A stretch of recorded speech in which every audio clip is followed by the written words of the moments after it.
افلا يتدبرون القرآن ام على قلوب اقفالها، تو کیا یہ لوگ قرآن میں غور نہیں کرتے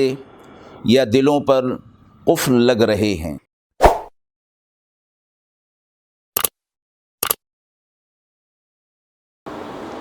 بسم اللہ الرحمن الرحیم۔ السلام علیکم ورحمۃ اللہ وبرکاتہ۔ ناظرین کرام، درس قرآن مجید کے اس پروگرام میں آج ہم سورۃ النساء کی آیت نمبر 97، 98، 99 اور 100 کا ترجمہ اور تفسیر آپ حضرات کی خدمت میں پیش کر رہے ہیں۔ اعوذ باللہ من الشیطان الرجیم، بسم اللہ الرحمن الرحیم۔ ان الذین توفاهم الملائکۃ ظالمی انفسهم قالوا فیم کنتم قالوا كنا مستضعفین فی الارض قالوا ألم تكن أرض الله واسعة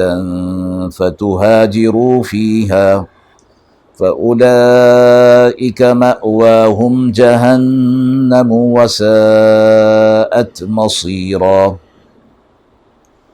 إلا المستضعفين من الرجال والنساء والولدان لا يستطيعون حيلة ولا يهتدون سبيلا فأولئك عسى الله أن يعفو عنهم وكان الله عفوا غفورا ومن يهاجر في سبيل الله يجد في الأرض مراغما كثيرا وسعة ومن يخرج من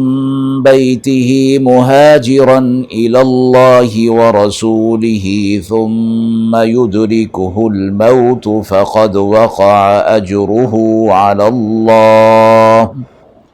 وَكَانَ اللَّهُ غَفُورًا رَحِيمًا۔ آیت مبارکہ کا ترجمہ ملاحظہ فرمائیں۔ وہ لوگ کہ جن کی جان نکالتے ہیں فرشتے اس حالت میں کہ وہ اپنا برا کر رہے ہیں، کہتے ہیں ان سے فرشتے کہ تم کس حال میں تھے؟ وہ کہتے ہیں کہ ہم بے بس تھے اس ملک میں۔ کہتے ہیں فرشتے کیا نہ تھی زمین اللہ کی کشادہ جو تم چلے جاتے وطن چھوڑ کر وہاں، سو ایسوں کا ٹھکانہ جہنم ہے اور وہ بہت ہی بری جگہ ہے۔ مگر وہ لوگ کہ جو بے بس ہیں مردوں اور عورتوں اور بچوں میں سے، اور کوئی تدبیر نہیں کر سکتے اور نہ ہی جانے کا کوئی راستہ پا سکتے ہیں، سو ایسوں کے لیے امید ہے کہ اللہ معاف کرے گا اور اللہ معاف کرنے والا بخشنے والا ہے۔ اور جو کوئی وطن چھوڑے اللہ کی راہ میں تو پائے گا اس کے مقابلے میں جگہ بہت اور کشائش، اور جو کوئی نکلے اپنے گھر سے ہجرت کر کے اللہ اور اس کے رسول صلی اللہ علیہ وسلم کی طرف، پھر اسے موت آ پکڑے تو مقرر ہو چکا اس کا اجر اللہ کے ہاں، اور اللہ بخشنے والا رحم کرنے والا ہے۔ ان آیات میں ہجرت کے حوالے سے فرمایا گیا، اور جیسا پچھلی آیات کے اندر گزر چکا کہ ہجرت ہجر سے نکلا ہے، جس کا معنی بیزاری کا اظہار کرنا، چھوڑ دینا، اور ہجرت کا لفظ ترک وطن کے لیے ہوتا ہے، اور خصوصی طور پر اپنے دین کی حفاظت کے لیے، اور فرمایا اس میں وہ ساتھ اور کر دی گئی کہ اپنی جان، مال، عزت اور آبرو کی حفاظت کے لیے بھی جب ایک جگہ سے دوسری جگہ جایا جائے گا تو وہ بھی ہجرت کہلائے گا۔ اصطلاح شرع میں دارالکفر کو چھوڑ کر دارالاسلام میں چلے جانے کو ہجرت کہا جاتا ہے۔ قرآن مجید میں اس کی بڑی فضائل اور بڑی برکات ہجرت کی رکھی گئی ہیں، اس لیے کہ ایک شخص اپنے وطن کو اور اپنے کاروبار کو، اپنے عزیز و رشتہ داروں کو محض اللہ کی رضا کے لیے اور دین کی حفاظت کے لیے اور دین پر عمل پیرا ہونے کے لیے یا اللہ کے کلمے کی سربلندی کے لیے ترک وطن کرتا ہے، اپنے وطن کو چھوڑ دیتا ہے، تو اللہ کے ہاں اس کا بہت بڑا اجر ہے۔ ہجرت میں کفار کے شر کو دفع کرنا ہوتا ہے اور یہ انفرادی عمل ہے۔ اسی طرح فرمایا جہاد کے ذریعے سے بھی کفار کے شر کو دفع کیا جاتا ہے اور یہ اجتماعی عمل ہوتا ہے۔ سورہ حشر کی آیت میں فرمایا الذین اخرجوا من دیارہم واموالہم، وہ لوگ کہ جو اپنے گھروں سے نکلتے ہیں مال کے ساتھ بھی، مال بھی خرچ کرتے ہیں، اپنے گھروں کو بھی چھوڑتے ہیں۔ صحابہ اکرام رضوان اللہ تعالی علیہم اجمعین کے لیے نازل ہوئی کہ کسی وجہ سے اگر کوئی کسی مسلمان کو زبردستی اس کی سرزمین سے نکال دیا جائے تب بھی وہ ہجرت میں داخل ہوگا۔ صحیح بخاری میں اور مسلم کی ایک حدیث میں آپ صلی اللہ علیہ وسلم نے فرمایا مہاجر وہ ہے جو ان تمام چیزوں کو چھوڑ دے جن سے اللہ تعالیٰ اور اس کے رسول صلی اللہ علیہ وسلم نے منع فرمایا ہے۔ ایک معنی ہجرت کا گناہوں کے چھوڑ دینے کا بھی آتا ہے، اسی حوالے سے یہ حدیث ہے۔ ہجرت کے فضائل قرآن مجید اور احادیث میں کثرت کے ساتھ بیان کیے گئے ہیں۔ ہجرت میں فرمایا 3 قسم کے فضائل کا ذکر عام طور پر ہوتا ہے۔ ہجرت کے فضائل نمبر 2 اس کے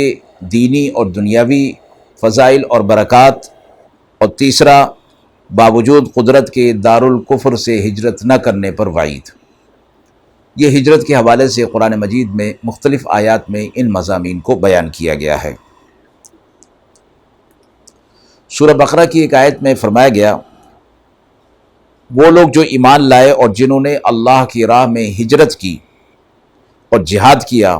اللہ کی رحمت کے امیدوار ہیں، اللہ بڑا غفور ہے اور رحیم ہے۔ ایک دوسری آیت سورہ توبہ میں فرمائی گئی وہ لوگ جو ایمان لائے اور جنہوں نے اللہ کی راہ میں جہاد کیا اور ہجرت کی اللہ تعالیٰ کے پاس ان کے بڑے درجات ہیں اور یہی لوگ کامیاب ہونے والے ہیں۔ اور تیسری آیت یہی سورہ نساء کی ہے، یعنی جو شخص اللہ اور اس کے رسول کے لیے اپنے گھر سے نیت کی ہجرت سے نکلتا ہے پھر اس کو راستے میں موت آ گئی تو اس کا ثواب اللہ کے ذمہ ہے۔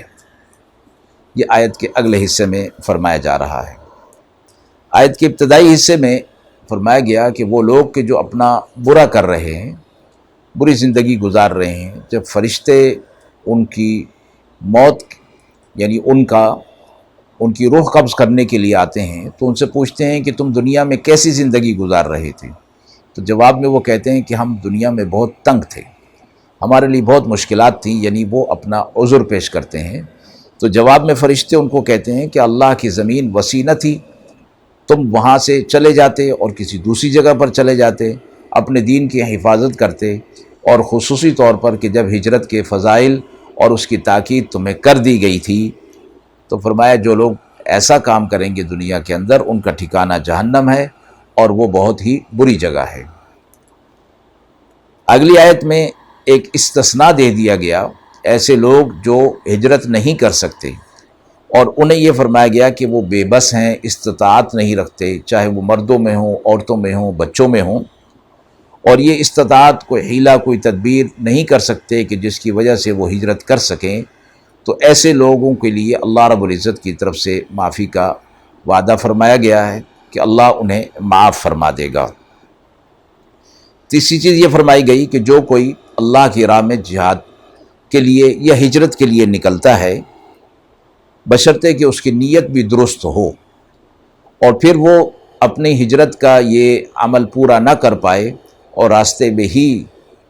اسے موت آ جائے، تو فرمایا کہ اس کا اجر اللہ کے ذمہ ہے۔ یعنی بنیت صحیح اس نے ہجرت کا ارادہ کر لیا اور اس کے لیے وہ عمل پیرا بھی ہو گیا، لیکن وہ ہجرت کا عمل مکمل نہ ہو سکا تو اللہ کی طرف سے اسے اس پر اجر دیا جائے گا۔ اور فرمایا گیا کہ ہر ایسا سفر جو رضائے الہی کے لیے ہو، مثلا سفر حج یا دین کے علم کی طلب کے لیے یا اللہ کے کلمے کی سربلندی کے لیے، تبلیغ کے لیے، جس میں اللہ کی رضا شامل ہو، تو وہ سفر بھی ہجرت کے حکم میں داخل ہے۔ آپ صلی اللہ علیہ وسلم نے فرمایا، ہجرت ان سب گناہوں کو ختم کر دیتی ہے جو ہجرت سے پہلے کیے ہوتے ہیں، یعنی اللہ تعالیٰ کی طرف سے ہجرت کے ساتھ گناہوں کی معافی کا بھی وعدہ فرمایا گیا ہے۔ اللہ تعالیٰ نے جو وعدہ مہاجرین کے لیے یعنی ہجرت، اور وہ بھی صحیح نیت کے ساتھ ہجرت کرنے والوں کے لیے فرمایا ہے، اور اس کا مشاہدہ فرمایا انہوں نے دنیا کے اندر اپنی آنکھوں سے دیکھ لیا۔